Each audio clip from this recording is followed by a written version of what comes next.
Hi everyone, welcome back. Welcome to the Finance series by Sipping Thoughts in association with Salt. Today in this session, we'll be discussing investing and investment masterclass for people in their 20s and 30s who are just starting to invest. So as usual, investing, as we told you in the earlier session as well, that investment comes with a lot of doubts and what are mutual funds, how to invest, how to start, and all these questions. So we'll be answering all those questions in this session today. And with me, I have a very interesting panel today. First of all, I have with me Aditi. Aditi is the co-founder of Salt. Aditi, from the very beginning of her career, have been into finance and have known finance. Like she's like perfect for this session. She knows finance better than anyone else, I feel. So she'll be taking this session forward along with Astha, who is the founding member of Salt. Astha was initially a bioengineer, but then she, spent half of her decade in venture capitalist, and she is also very interested in finance. So that is how we're going to take this session forward. So over to you, Aditi. You can take it forward. Super. So I think by way of a quick introduction to this session, this is the second in the investing series. Our last session was a bit more broad-based and generic, almost as a 101, and we received a lot of questions and interest specifically around starting or beginning, and specifically I think beginner-friendly investment instruments, basically mutual funds. And so we figured that we would dedicate this whole session to investing in mutual funds, specifically aimed at beginners in their 20s and 30s. The reason being that anything to do with investment is obviously related to more than age profile, sort of the time in life, right? And so what we would say to someone who's, let's say, more stable later in their career is very different from what we would say to, let's say, someone in their 20s and 30s and sort of beginning this journey. So that's the overall theme of today's session. Because this is going to be a little more specific, we are going to be using some slides, but the idea is not, death by PowerPoint. We're just using it so that you can sort of anchor yourself to what we're talking about. Astha will kick off this session. Let me know if everyone can see my screen. I think it should be visible. Yeah, over to you, Astha, to do this. Great. Thanks, Aditi. So, just like Aditi mentioned today, we're going to be talking about mutual funds in specific because it's a category that garners a lot of interest from, beginners in particular, because it's known to be convenient, easy, very good place to start when you're just starting out, your investing journey. Even for me, it was like the first thing that I invested in when I initially started out investing and did it on my own. So I think it's just going to be an interesting topic to start with. So before we even go into that, we just wanted to quickly tell you what we'll cover today, right? And while the specific points you can read, what we're basically going to be talking about is what are mutual funds, why should you invest in one, when picking one, what are the things you should keep in mind, and then what to expect from the journey, right? So what are the things you need to know? And so basically the why and the how is kind of what we'll be covering today. So that after this session, ideally you can, go back and at least try and make that first 500 rupee SIP, right? So that's ideally what we hope to accomplish at the end of this session. So to begin with, just to set the tone, let's talk about what mutual funds are, right? So essentially it's an investment product. It's a product through which you can invest your money in the hopes of growing it. What it does is it pulls together money from investors like you and me. So largely there will be a group of professionals who are pooling money from people like you and me, and it's invested into a mix of different securities.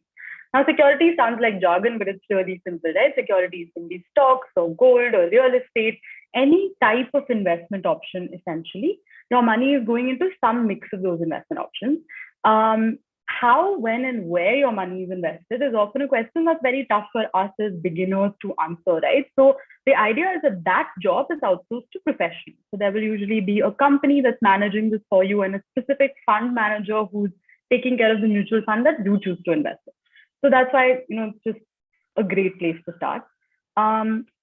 Of course, that brings the question of, why should I invest in one, right? Like, why mutual funds? And we've touched on it briefly, but I'll go over the two main reasons, right? So the first thing is that, look, all of us, right, we come back after a long day of work and life gets busy. We don't want to be stuck managing our own investments and figuring out which stock to invest in, stuff like that. So as a beginner, the reason mutual funds are so beginner friendly is that you can start investing with as little as 500 rupees to begin with. And the best part is that you are actually outsourcing the task of managing your money. So you have professionals who will do the deciding of which stocks to buy, who to lend money to, etc., on your behalf, and you don't have to be bothered or hassled by the process at all, right? The next is diversification, which, it's a very simple, don't put all your eggs in one basket concept, right? Essentially, let's say you pick one stock to invest in. That one stock may end up doing badly because of, the famous incident that happened with Cristiano Ronaldo and Coke, right? Something as silly as that could impact your stock price. And then suddenly your investment portfolio is in the red and it's doing poorly, and you stand to potentially lose your money because that one stock is doing badly. Whereas in a mutual fund, because you're investing in a variety of investment types and multiple stocks, if it is an equity mutual fund, you essentially kind of get to diversify and spread that risk. So even if one stock is underperforming, you usually have something else in your portfolio that could offset the poor performance of that one single stock. So it's that basic concept of don't put all your eggs in one basket, right? So those are the two main reasons why you should consider mutual fund investing as, a place to start your investing journey. Now, first, let's just talk about what are the types, right? When you go out and research mutual funds, you'll probably see so many different varieties, but there's really only two main ones that you need to understand as a beginner. The first is equity. Equity, like you can see in this cute little graphic, is a very simple concept, right? It's investing in the stock market. And what that means is that you get to own a small percentage of ownership in a company. That means that, if you have a company like, let's say, Nestle, you can own just a small amount of ownership of Nestle through shares. That's equity mutual fund. Then there's debt. Debt, again, is very simple. The idea is that you're lending money to someone and you're making money through interest. So you lend money to someone for a fixed duration of time and they pay you back by incentivizing you with interest. And that's basically the difference between equity versus debt, right? It's quite simple. But where things get complicated is all of these other names that you will see, right? So it's not always as simple as just equity and debt. When you go to invest in a mutual fund, you see names like corporate, multi-cap, dynamic, bond, and it's really intimidating as a beginner, right? You see all of these different names and you're like, okay, what is this? So, of course, it's a 1 hour session, so we can't go into every little detail of each of these different types. But here's a simple thing to remember, right? So there are certain words here that mean something. So for example, hybrid funds are funds that are just a mix of equity and debt. Very simple concept, but it's important for you to know, right, before you're investing in it. For some of these other terms, they actually are just jargon, again, for very, very simple concepts. Let me give you an example, right? So you see these funds called focused equity funds. Sounds very intimidating and you're like, wait, what is that? But actually, it's just really simple. Focused equity means that this mutual fund invests in only 30 stocks at max, right? So they'll not invest in 50 to 100 companies. They'll only invest in stocks of 30 companies. So in that sense, they're just a bit more focused in their investing approach, right? So that's all it means. On the other hand, when you look at debt mutual funds, you see these really intimidating names like low duration fund, ultra low duration fund, right? And you're like, wait, what is this? Again, sounds complicated. It really isn't, right? With debt, when you're lending money to people, essentially when you lend money to someone, you will say, hey, listen, you can pay me back in 5 years or 1 year or 6 months. But either way, you will specify a time in which you expect to be paid back. That's all duration means. So low duration funds essentially give money to people and say, hey, pay us back in 6 to 12 months. Whereas ultra low duration is 3 to 6 months worth of loaning money. So it's actually, like I said, very simple concepts. And while we won't be able to get into each and every one of these words in today's session, when you do Google this, don't feel intimidated by it. Remember that there are very simple underlying concepts that are very easy for you to understand when you dig into it. You just have to get over that hump of feeling like these names are just something too complex that you'll not be able to grasp, right? So when you leave the session, go ahead and Google all these names and you'll see there are very, very simple underlying concepts that actually explain these complex sounding, intimidating words. So I think let's move on to a couple of things you should know before you invest. And Aditi, I'll probably hand over to you for this part. Yeah. Awesome. Again, as Harshita mentioned, if you have questions as we're speaking, do put them into the chat. We'll try to address them during or at the end of the session. So before we go into more details around what to look for in a fund, I think it's important to know a little bit of things you should keep in mind before you even go down that road, right? And these are some of them, not all of them. I think what we're trying to address here is you very often hear this term, high risk, high return, or what's your risk appetite, so on and so forth, right? And it's a really strange thing because everybody asks you that, but no one really defines what risk means for you as an individual, right?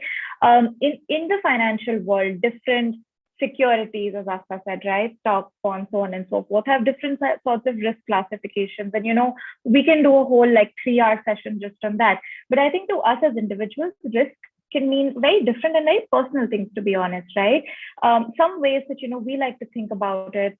How much are you willing to be in loss at a particular point in time? What that basically means is anytime with any investment, and this is not just true for mutual funds, there will be ups and downs, right? In the sense that, to put it very simply, you could have bought something for 1,000 rupees, and today, due to some adverse event, the value of that is 80 rupees. So you're negative 20. That loss isn't real till you actually sell or exit, and we'll come to that in a bit, but it still weighs on you mentally, right? Because you're like, oh, I'm holding this thing that, I bought for 1,000 and now it's at, 800. That isn't super great for me, right? Everyone has a threshold that they can make peace with, right? For example, it may not bother you if you're, from 1,000, you're down to 999, but it may start bothering you the moment you go to 990, right? So even just for that little bit of, what are you going to lose sleep over? It's important to have some sense of that. A lot of times, what, we see beginners do is you invest into something just because someone says, oh, you know what, I invested in this 2 years back and it did so well for me, it was so high return. Well, the thing is, life changes, right? For example, before COVID, after COVID, so many differences. Especially as a beginner, when you see yourself in a lot of loss, you tend to panic and you're like, oh my God, let me sell out. And then you actually sell out and that loss becomes real, right?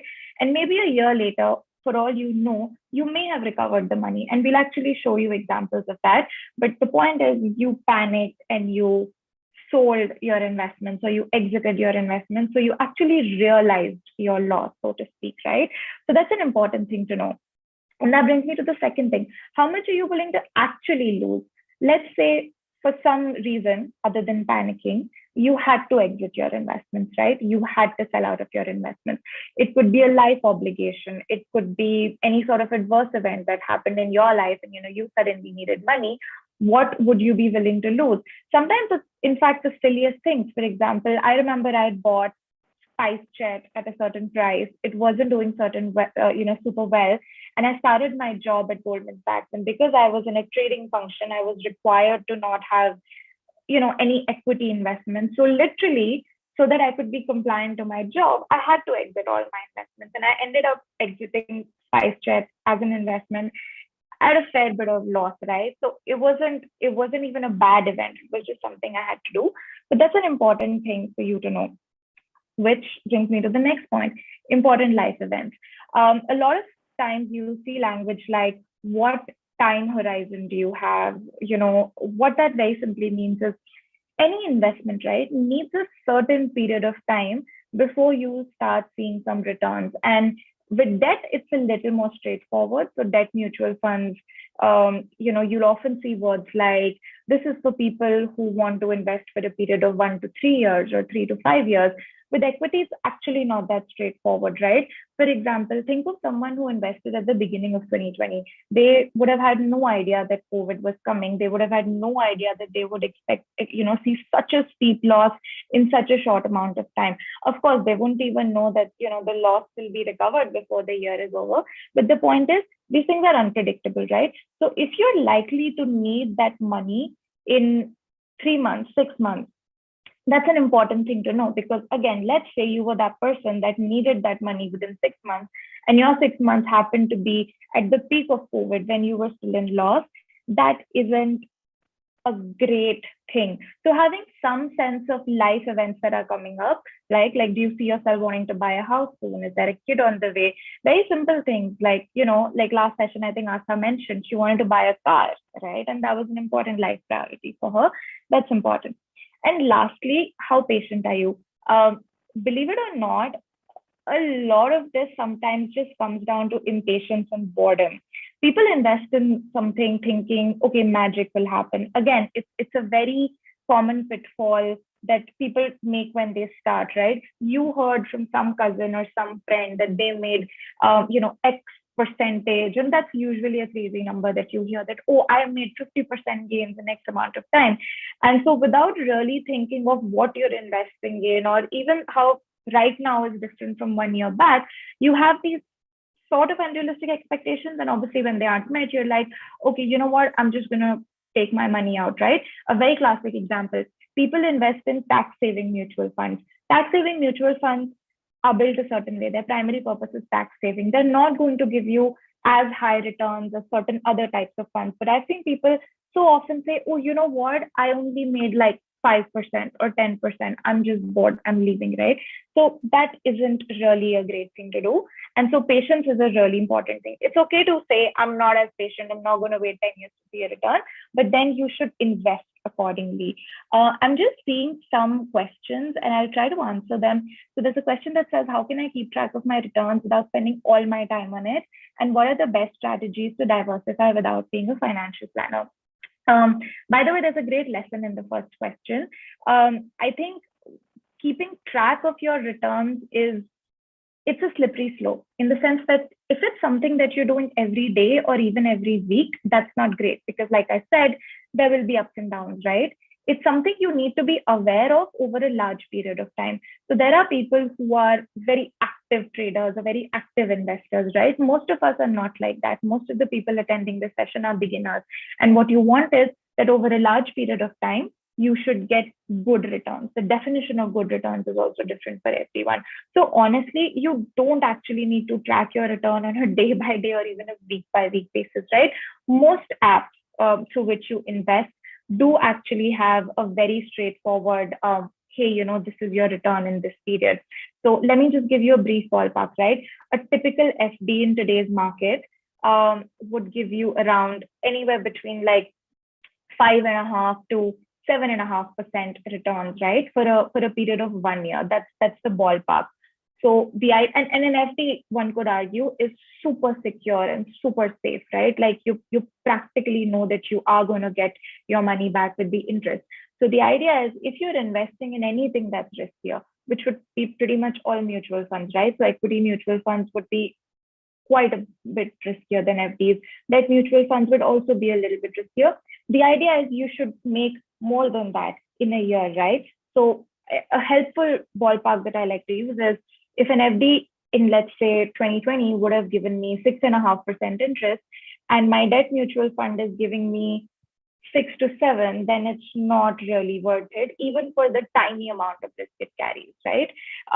So that's a good benchmark to have for yourself. But again, don't keep checking your returns every week. It's just not a helpful thing.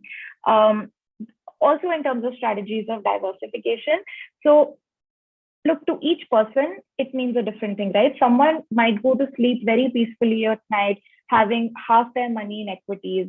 Some person might feel really scared, even if 10% of their money is in equities. So, and that's a journey that evolves. For example, when I started, I wasn't comfortable if more than 30% of my money is in equities. Today, roughly 90% of my money is in equities, because after 10 years, I've become comfortable enough with it, right? So give yourself the time to find that mix that works for you. A general, and it's a silly rule, but it's something a friend once told me and it stuck with me. Whatever's your age, and I don't know the rationale behind this, but it was something that helped me get started and eventually find my rhythm.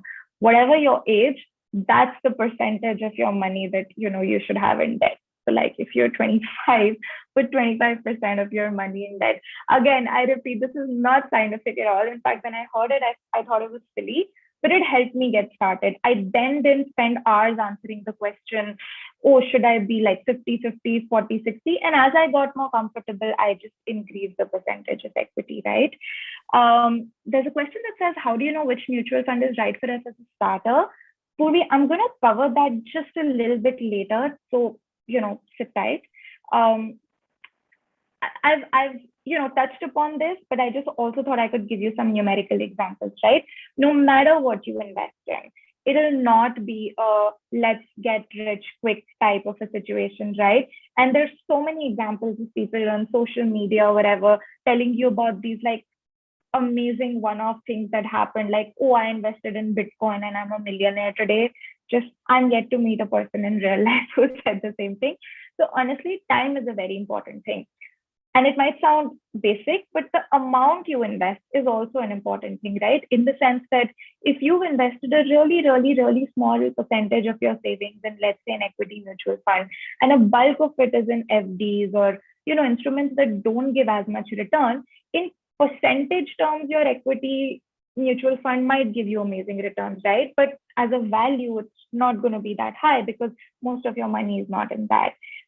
That said, again, time is really the most important. And let's see some examples, right?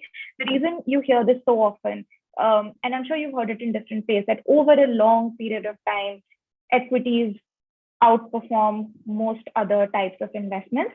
That's because there is some truth to it, right? For example, if you would put 1 lakh in an FD in 2005, it would be worth around, 3-ish lakhs today, right? Which is not bad, but be aware of the time period, 2005 to, us being in the second half of 2021 today.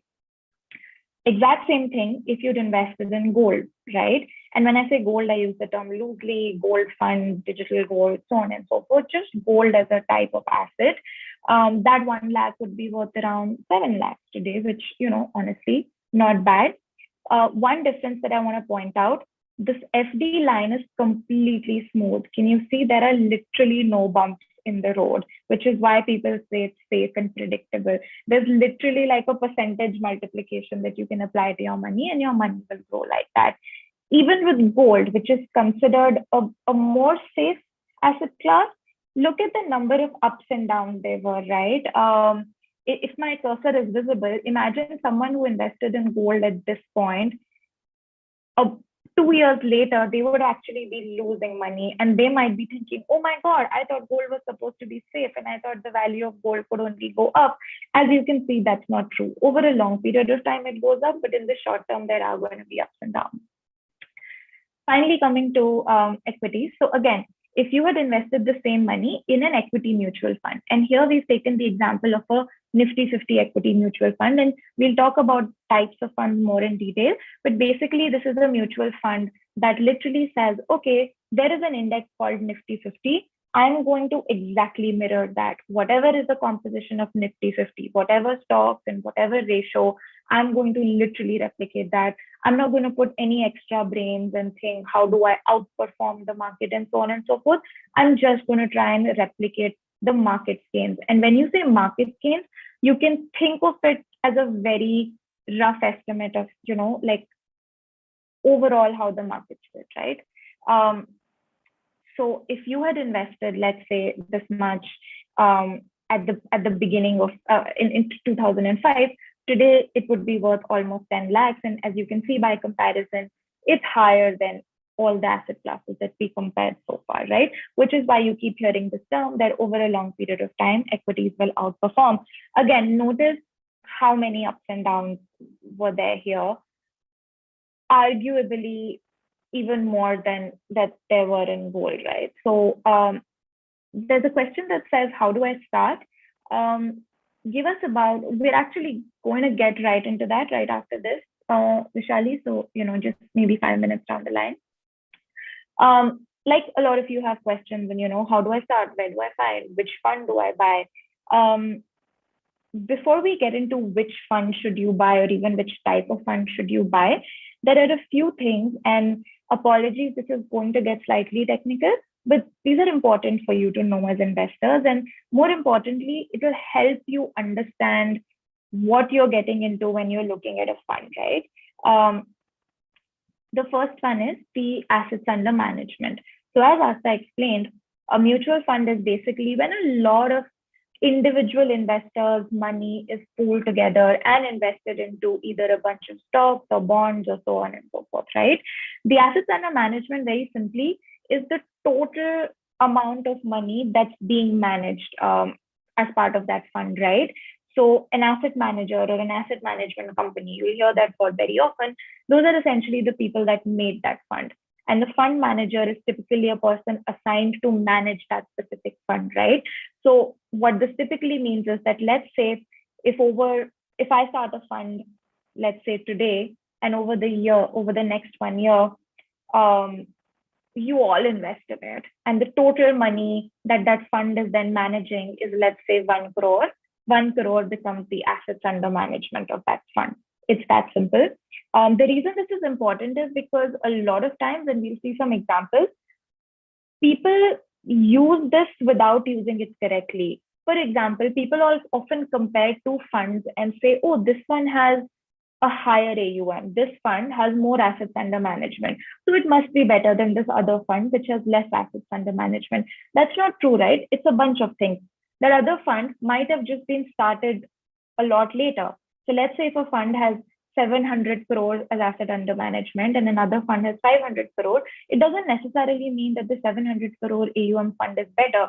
It could have started earlier, or it might be the type of fund that a lot of people just invest in. For example, a lot of people invest in large cap funds. Large cap means large companies, basically, right? Because they think, oh, if my money is in like the biggest companies in the country, like HDFC, ICICI Bank, Infosys, my money is relatively safer, right? A large cap fund will have higher assets under management than, let's say, a small cap fund, which is, again, companies that have a smaller market cap. It doesn't necessarily mean they make less revenue or have smaller turnovers. They're just companies that haven't yet reached the scale of large cap companies in terms of their stock, right?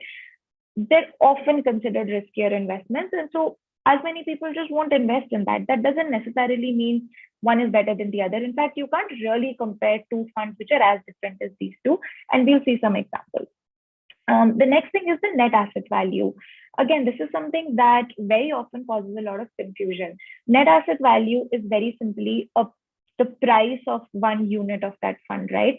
So let's say if one fund is made up of 50 stocks, they find a weighted average of the prices of those individual stocks, and at the end of every day, they declare one NAV for that fund. Very simply, if you want to buy that fund, that's what it's likely to cost you, right?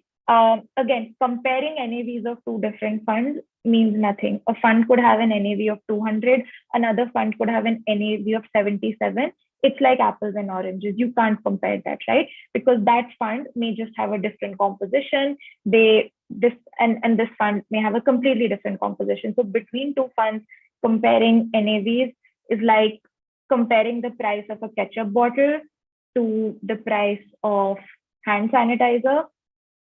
It means nothing. There is literally no comparison between a ketchup bottle and a hand sanitizer, right? They're completely different things. Returns. This is something that hopefully most of us will intuitively understand. It's how a fund performed over a period of time, or how the NAV of that fund changed, right? One important thing to know here, you'll always see this as a percentage.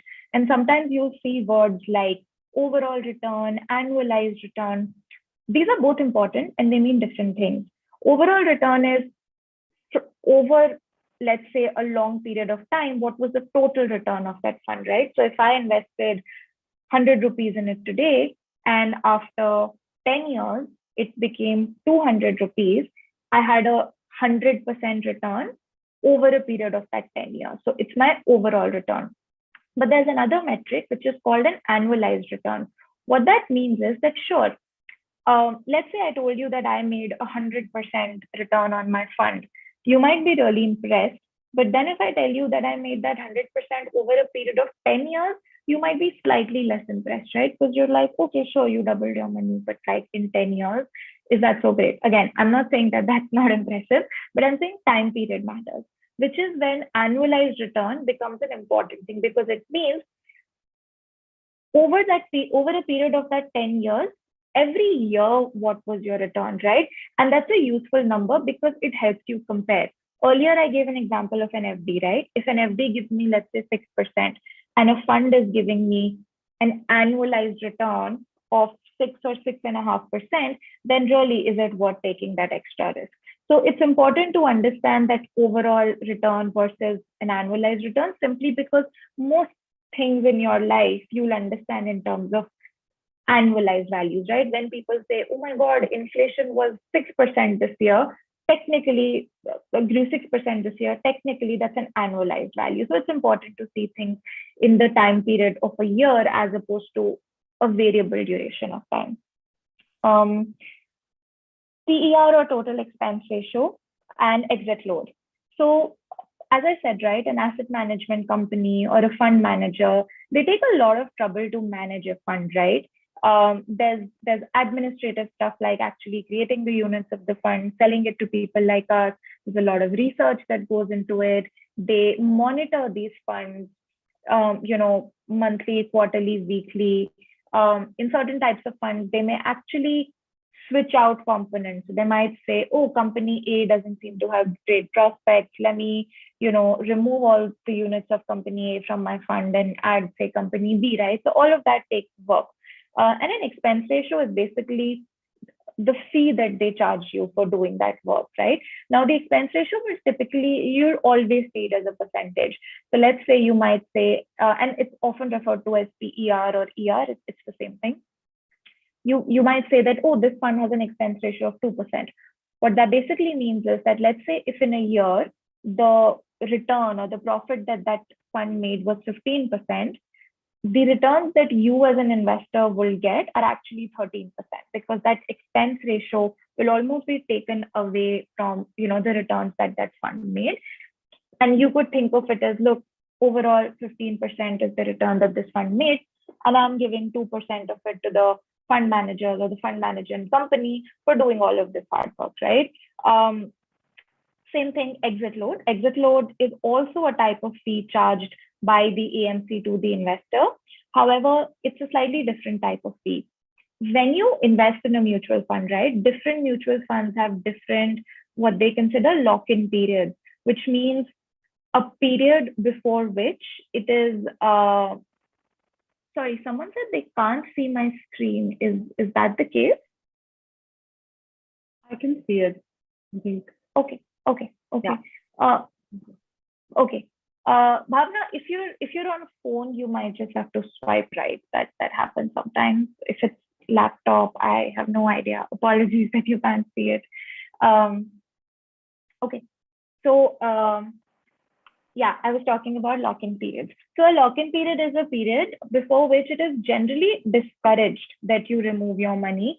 And the reason for that is, when a fund manager designs a fund, right, they keep something in mind. They generally assume that, okay, if Astha is putting in her money, or if so-and-so people are putting in their money, generally they won't remove it before, let's say, a year, because a year is the most average lock-in period. Because if too many people were to do that, right, it would just become really difficult for the fund manager to keep like creating units, destroying units, so on and so forth, right? So again, you can always take your money out of mutual funds. People don't force your money to be there. But if you do it before a certain period of time, you are charged an exit load. Again, you could think of it as something that, goes away from your gains in a way, right? So for example, if today the value of your, like the value of what you'd invested had become, let's say, you invested 800 rupees, today they became 1,000 rupees, and the exit load for the fund was that if you remove your money in less than 1 year, I'll charge you 1%.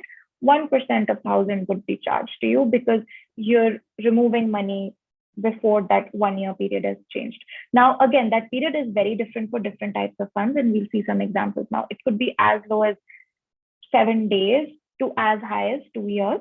But these are just some important things you need to know. Now, what I do is, because a lot of you have questions around how do we start and, what type of fund should we choose, I'm going to take you to a very, at least a resource that I find very useful. It's a website called Value Research.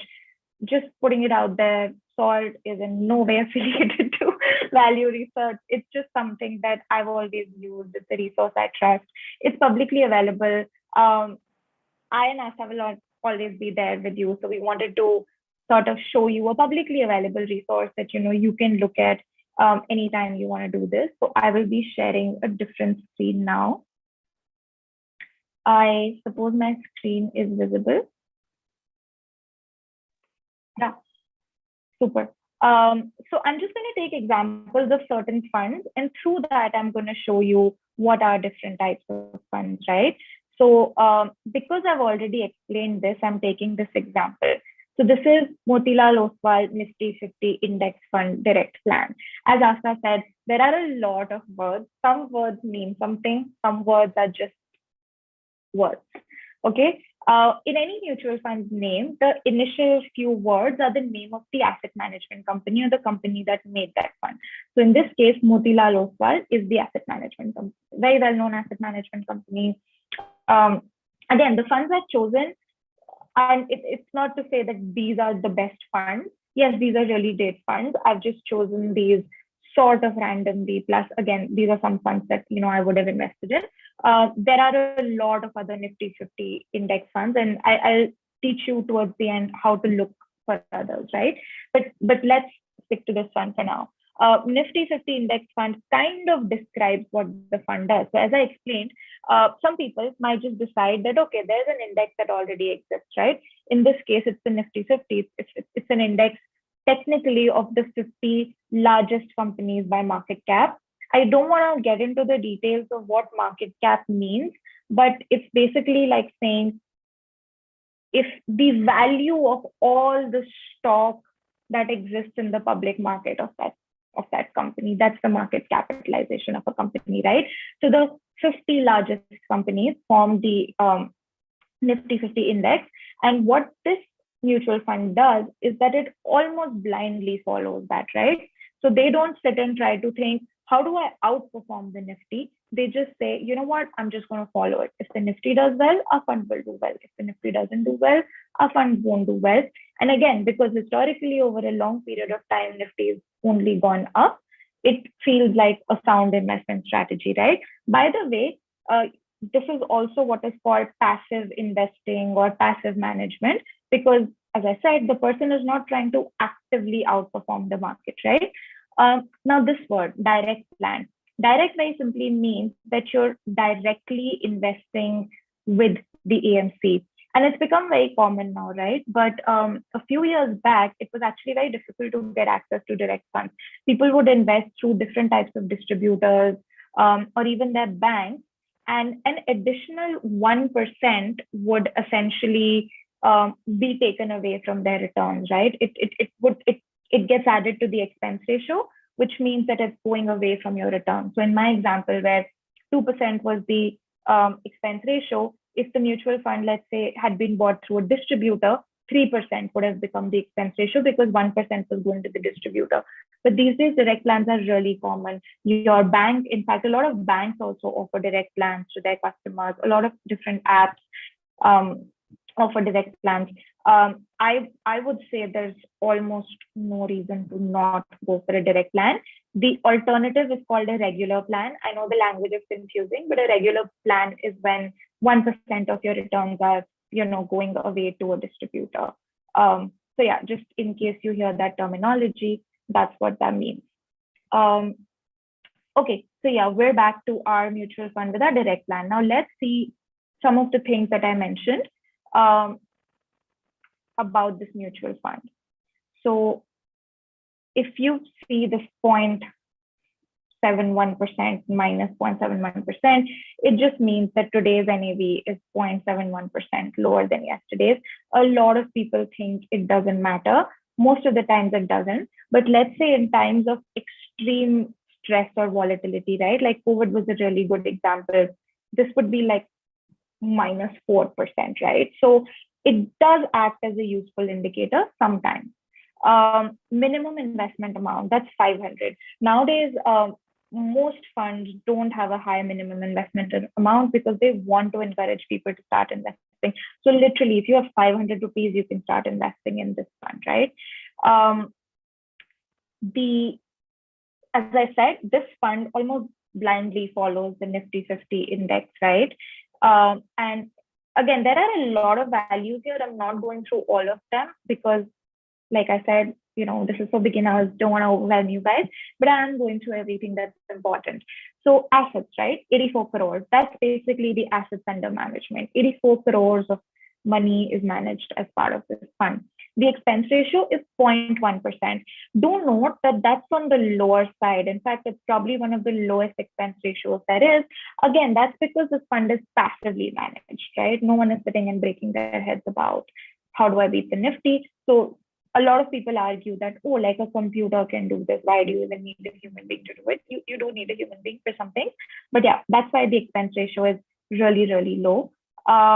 Another important thing is the exit load for this fund. That's here.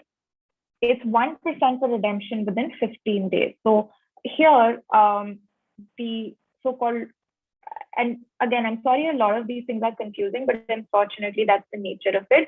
15 days is basically the period that they want to discourage you from, withdrawing your funds. So after 15 days, if you were to exit, there would really be no penalty as such. But if you were to do it within 15 days, 1% of whatever, returns you had made, 1% of your total amount would pretty much be lost by way of exit load.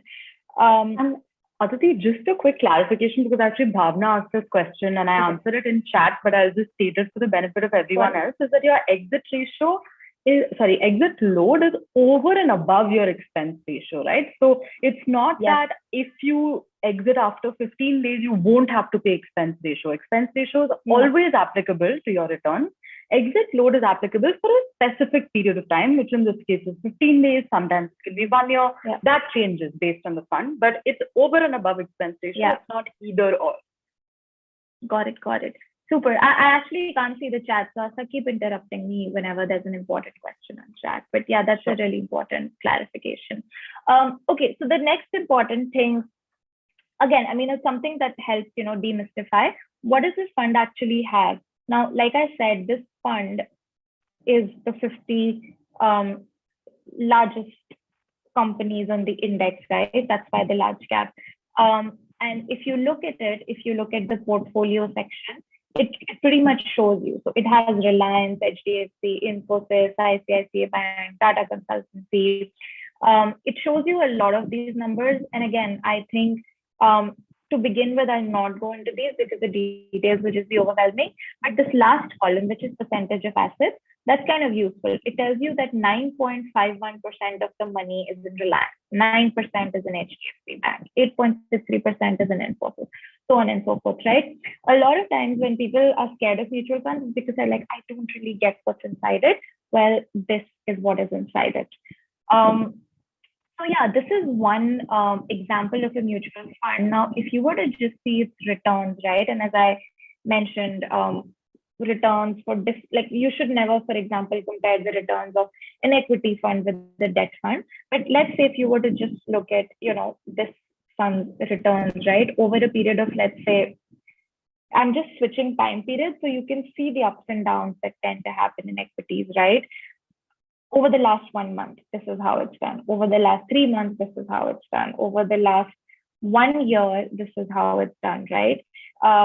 This small percentage that you're seeing here shows you the growth over that period of time.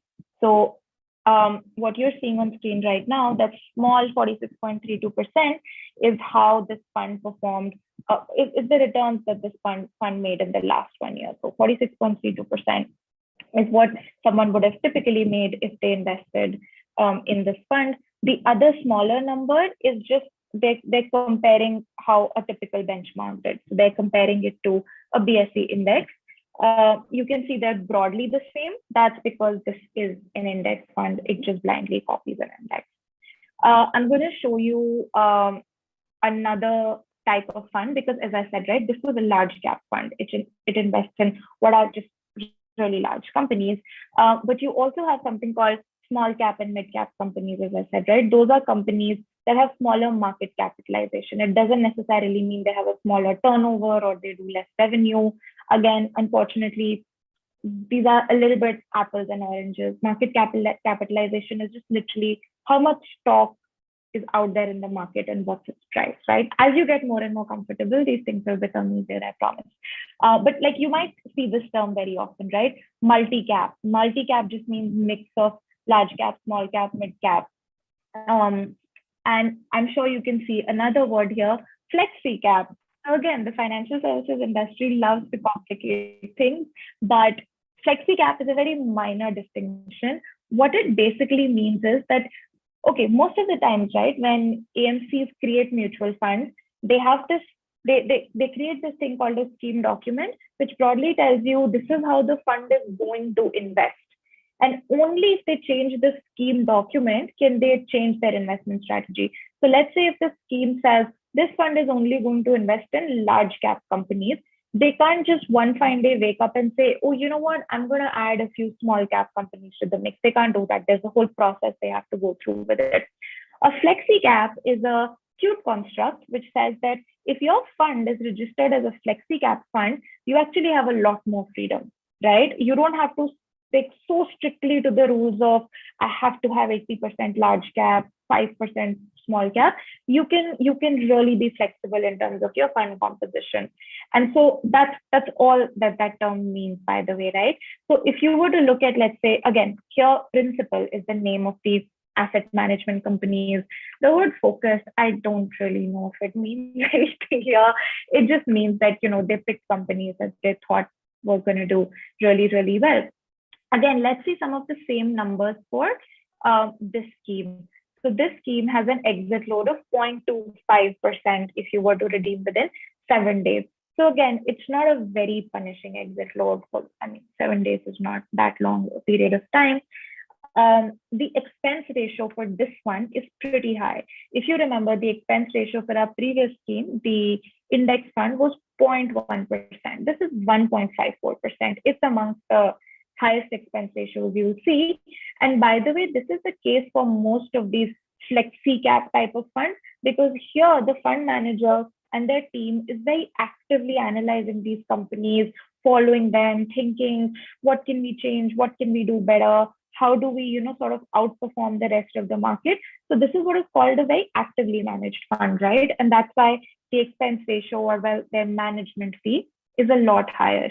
Again, the assets under management that you see are 600 crore. Now, again, one thing that I said earlier, just apples to apples comparing assets under management is not a great thing. For example, this previous fund had 84 crore assets under management.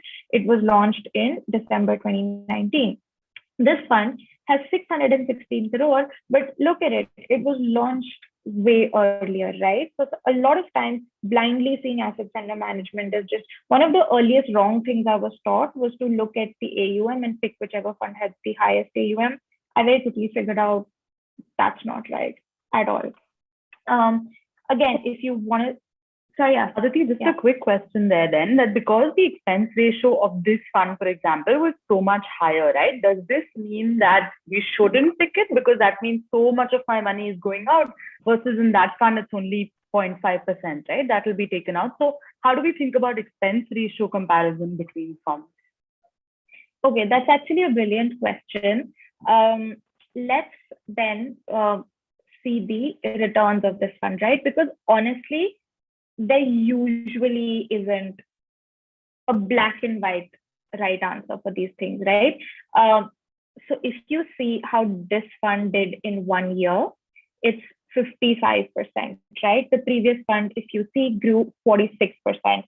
Honestly, I would not blame you for saying that 55 is not that much more than 46. And also, this isn't guaranteed, right? Just because this year, this fund outperformed that other passively managed index fund, it doesn't mean that it will continue to do that, right? So, with funds that have really high expense ratios, it becomes even more important to see the returns in previous years. For example, if you see this fund, it sure, I mean, it made like 53%, but the index that it's tracking made like 51.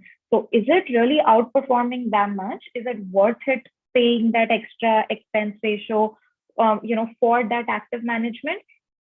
Slightly debatable. Let me show you another flexi cap fund. And again, this is something that, I've invested in. So again, I wouldn't like, I'll just give you the facts. Look at this fund, right? This is actually a very, very actively managed fund. And before I show you the returns, I'll show you what this fund is made up of. This fund is actually made up of a mix of Indian and international stocks. It has Alphabet, which is Google. It has Bajaj Holdings, ITC. Then it has Microsoft, Facebook, Amazon. Then it has HCL. It's a flexi cap fund also. It's extremely highly actively managed. In fact, if you look at the expense ratio, 0.89%, I know it's high, but because I've invested in this fund and I keep seeing how much they keep, switching up the constituents, I'm actually surprised. I think the expense ratio is low given how much, work they put into it. And if you just look at these graphs, right, the gray line and the blue line are pretty like far away from each other a lot of the time. What this means is that because, first of all, this fund is really unique, right? It has a mix of Indian and international stocks. A lot of times when Indian markets aren't doing that well, this fund is actually outperforming them quite a bit. That also means that a lot of times when Indian markets are doing well, and let's say at that time, Facebook and Amazon, for whatever reason, weren't doing well, right? Let's say the government decided to put an antitrust lawsuit for them, it may not do well. I think as a beginner, you may have limited appreciation for something like this, right?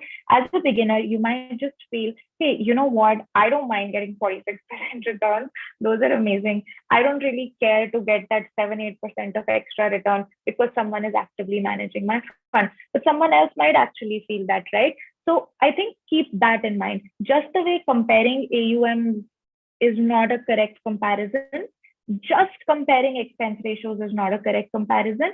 But yes, do see. So for example, in this fund, which is pretty actively managed, right? In the last year, I would have made like 50% versus an index fund, which had 0.1% expense ratio. I would have made 46%. And I might feel that, okay, that's not such a big deal.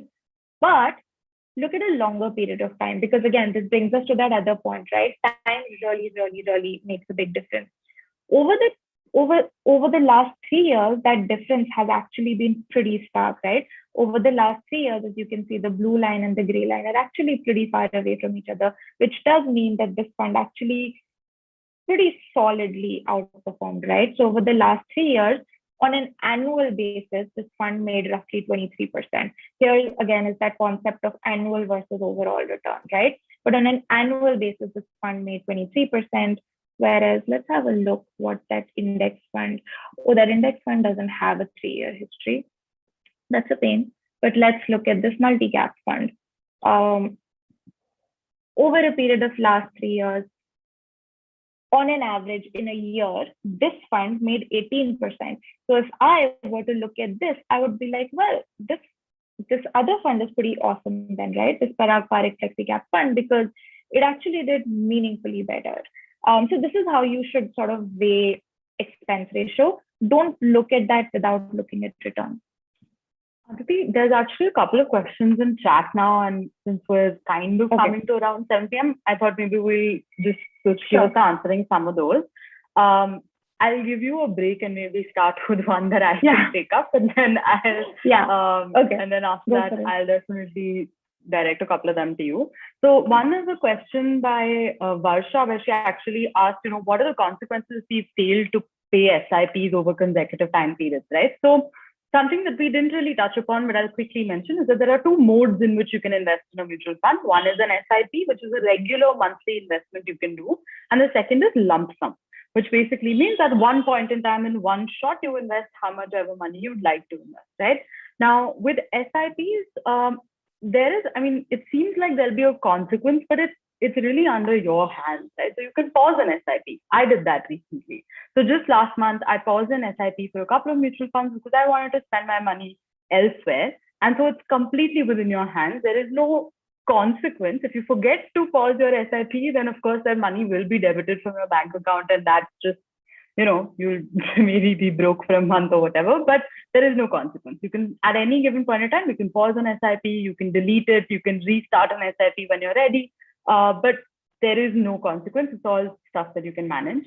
I think another question, Aditi, which was a great one, is so Nidhi asked that what happens if we pause an SIP? Any charges? No, there's no charges that are applicable. It just means that for that 1 month, it's like a skip on the money going from your bank account. You can restart it in 2 months, 3 months, 1 month, whenever you're ready. There's no negative impact there. Then another question is from Vishali, which is, how do we invest in mutual funds to get an income? So is there like an optimal timeline for that, if one? So maybe you can touch upon that a bit. Got it. So there are funds which, and I think so far today we didn't touch upon that distinction because again it's more technicality. But there are mutual funds that basically actually pay out certain returns to you, right? They may pay out they may pay out dividends to you. So what that means is if the fund generated a certain return over a period of time, a small percentage of that return is actually like paid out to you, and that can feel like income, right? There are a lot of other funds, and those are called growth funds, where they just keep reinvesting that return. There is a slightly different tax connotation for both, by the way. So for growth funds, you will only be taxed when you exit the fund. But for these slightly income generating funds, right? I think most of the places they're called IDCW, or they have different jargon for it, but broadly there are two types. Because you're actually being paid out a dividend, those are then taxed accordingly. So, we can cover more of these again in a different session because I don't want to go too sort of down that rabbit hole. But yes, the short answer is there are mutual funds that can pay out a regular income to you. What a lot of people also do, by the way, and this is really hacky, is because they don't want to get it like, because you may not need income all the time, right, from your mutual fund, or you may not just want to get into that tax hassle. So what a lot of people do is the way you systematically invest, right? There is also a systematic withdrawal plan. And again, we didn't go into those details today, but what that basically means, let's say the way you were saying, every month I want to invest 10,000, 10,000, 10,000. A lot of, platforms or AMCs give you the option of systematic withdrawal, which could either be time-based or it could be based on certain levels that, if the market does this well, or if I've made this much returns, then I get to withdraw a certain percentage. So those are called systematic withdrawal plans. You can actually check that out as well. I think there was some question on debt funds, right? Debt funds, yeah. So we can quickly touch on that. And I think while we do that, maybe we can also just discuss the tax aspect for equity versus debt, because that was another question. Yeah, so that's a really important one. Let me just quickly touch upon debt funds, and then we can talk about the tax aspect of both, right? So debt, honestly, is just a bit trickier. There's been many types of debt funds, but as Astha explained, right, the concept of debt is that the way equity was, that companies have their stocks and you can buy those stocks. Debt means large companies, and sometimes honestly even the government is raising debt. So technically they're taking loans, and those instruments, right, those bonds, those central government loans, as you can see on the screen, are what is mixed together to form this debt mutual fund. So a debt mutual fund, if you see, this returns line is a lot more straightforward. Again, it's not as straightforward as that FD line that you guys saw on my slides earlier, but it's nowhere near as exactly as equities, right? That's because debt fundamentally has an interest rate percentage, right? So it does see lower ups and downs. That said, every time RBI changes the repo rate and reverse repo rate, in the last year you would have seen this, right? Because of COVID, interest rates were being lowered. These funds do get affected, right? Typically, the kind of thing these funds have is what you can see on screen. And this is really complicated, but bear with me. All this means is that this is a government of India bond that matures in 2021 and it pays an interest of 8.79%. That's what this means, right? You can see Reserve Bank of India. So this is a Reserve Bank of India bond or loan or bill technically. You also have the same company. So like HDFC, you saw that their stock was there in the equity fund. In the debt fund, debenture. Debenture is again nothing but a company raising debt, right? You see Reliance, you see State Bank of India, Manappuram Finance, so on and so forth. So these are debt funds.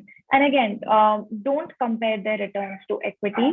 Don't even, in fact, compare their expense ratio, because again, the expense ratio here is 0.41%, right? It's less than your really actively managed equity fund, but it's more than your index fund, because all said and done, debt is a bit more complicated for fund managers to manage. The exit load for a lot of debt funds, in fact, is zero. That's very, very common in debt funds.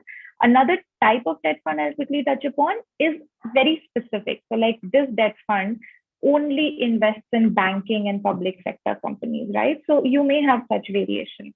Now, a very important thing, and since we're at the end of the session, I want to touch upon it, is the taxation. So debt funds and equity funds are taxed very differently. Astha has put our social media link where we've done some amazing posts on this. But basically, there are two types of taxation that you need to keep in mind: long-term capital gains and short-term capital gains. Capital gains just means the returns or the gains that you made, right? Very simply, you invested 100, it became 120, 20 is your capital gain. For equity, right, long-term is considered as more than 1 year. So in an equity fund, let's say, if you invested 100 today, and let's say after 1 year, it became 120, and you decided to withdraw that money, which sort of means, that your gain became real. So that 20 was your gain. You would be taxed at something called the short-term capital gains tax. And again, this is really complicated to follow. So I'll explain it, but you should definitely read up on the links that Astha shared. So what that means is short-term capital gains, by the way, for equity is just like blanket 15%, right? And that's if you were to take this money out in less than a year. If you were to take this money out in over a year, it would be long-term capital gains, which would be 10%. So it's, in a way, taxation is incentivizing you to sort of hold this longer, right? So let's say you made that 120 ka gain in less than 1 year, and you decided to remove that 20 would be your, would be what you would be short-term taxed on.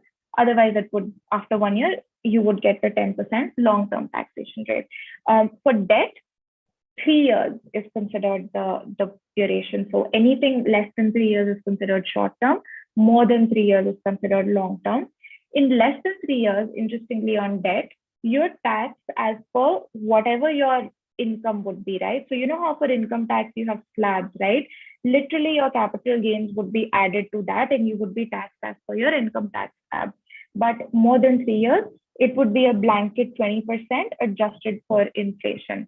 So again, I've just given you a quick summary. Please read up on this, because this is an important factor. A lot of people, when they withdraw from, especially equity funds, because they're like, oh my God, I did amazingly well this year. And at the end, maybe you withdrew your funds in 11 and a half months, which is half a month shy of 1 year, and you're getting taxed a little more and you're not aware of it. That can kind of hurt. So yeah, this is an important thing to be aware of.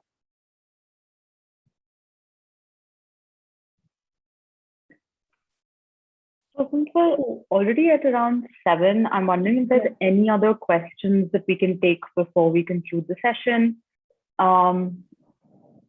Anything else we can help with that?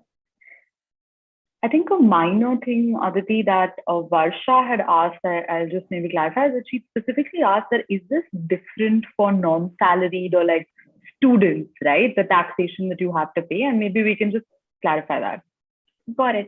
So, most of this taxation is like the reason it has this complicated name, SPCG, LTCG, is because it's on capital gains, right?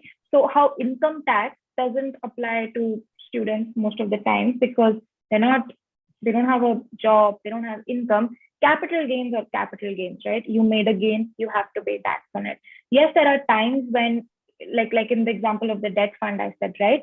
You're taxed as per your income tax bracket. So let's say you were not earning in a particular year, right? You had no income and you only invested in a debt fund.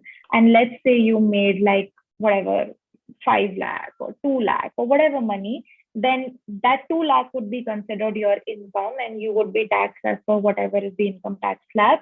But as a blanket rule, they don't distinguish in terms of like students or whatever, because these are gains, these are taxes on your capital gain. So they don't really care whether you have what is traditionally considered, an income or not from your workplace.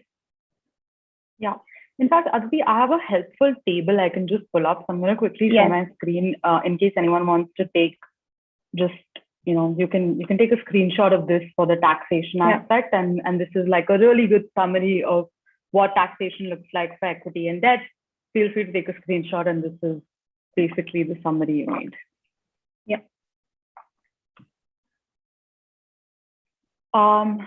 I think then there's also questions around like what are apps or websites to use to make investments.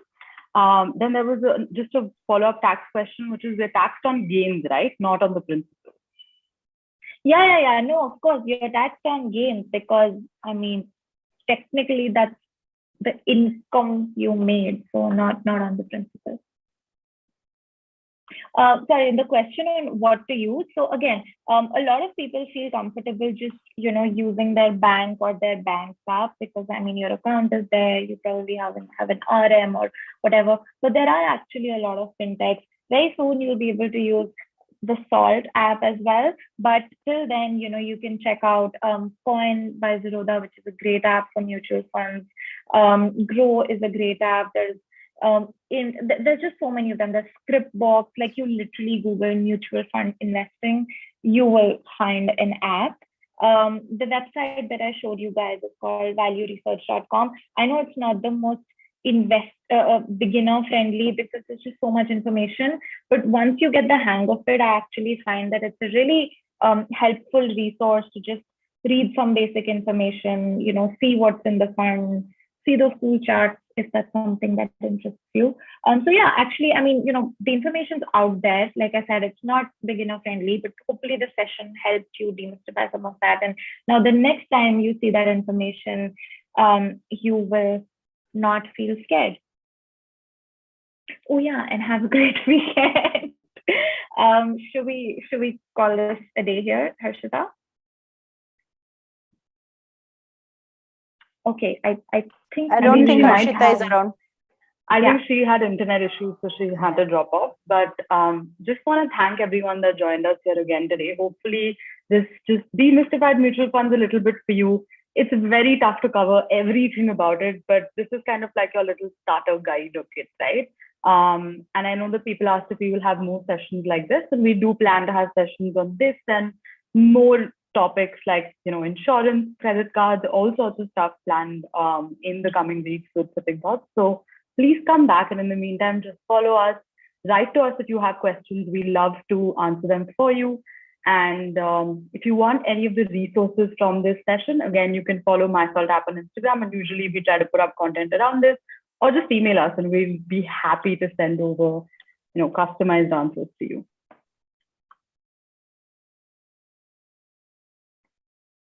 Goodbye, everyone. Thank you so much for giving us your time today. Goodbye. Bye.